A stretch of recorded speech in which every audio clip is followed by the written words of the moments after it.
Very good morning, student. Namaskar, all of you. Myself, Anjum Baki. I am working in Calcutta University as assistant professor. Today, I am going to continue with second lecture of Introduction of Human Anatomy. Subject is Anatomy and Physiology, and subject code is 1001. So, student, we will be learning directional terminologies here. So, first one is prone. So, when the body lying facing downwards and stomach means on the stomach when we are lying, so that is the prone position. Next is supine, so lying on the back, face upward position of the body. Next is dorsal, so it is relating to the back, being located near or on or toward the back posterior part or upper surface of the. So next is the ventral, so it's relating to the belly or abdomen on or toward the front anterior part. Next is volar, so relating to palm of the hand or sole of the foot, and plantar relating to the sole or under surface of the foot. Next is regional term. Next is axial part, so it includes the head, neck and trunk. Appendicular part includes the limbs which are attached to the body's axis. Next, body organization. So how our body is organized. So it is including cavities, system. So first one is we will be learning body cavities. So we can say hollow spaces within the human body that contain internal organs is known as cavity. Next, dorsal cavity. So it's located toward the back of the body. Is divided into the cranial cavity which holds the brain and vertebral or spinal cavity which holds the spinal cord. So student, in this slide you can see cranial cavity and spinal cavity. So this is what? This is dorsal cavity.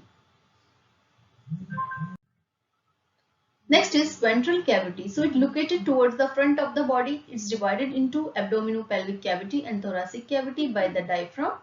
And the abdominopelvic cavity is subdivided into abdominal cavity which holds liver, gallbladder, stomach, pancreas, spleen, kidney, small and large intestine, whereas the pelvic cavity holds the urinary bladder and reproductive organ. So we can say this all together, abdominopelvic cavity. Next is thoracic cavity is divided into the pleural cavity which holds the lungs and the pericardial cavity which holds the heart. Next is body membranes. So tissue lining of the body cavities and covering of internal organs. So first of all we will be learning parietal membrane. So parietal membrane is the lining of body cavity. For example, parietal pleura membrane which lines the pleural cavity. Next is visceral membrane. So it covers the internal organ. For example, visceral pleural membrane line the surface of lung.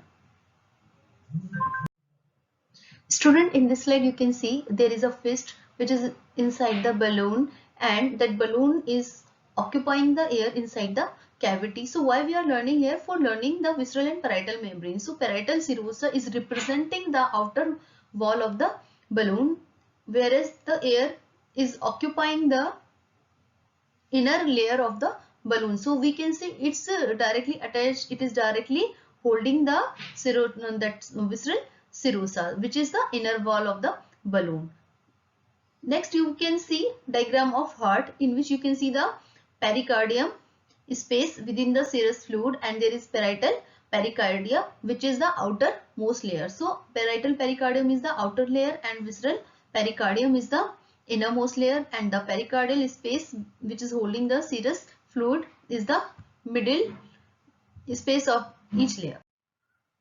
So student, this was about the today's class. Hope you will be clear. If still any doubt, you can explore these links and you can send me your query also. Thank you so much. Thank you students.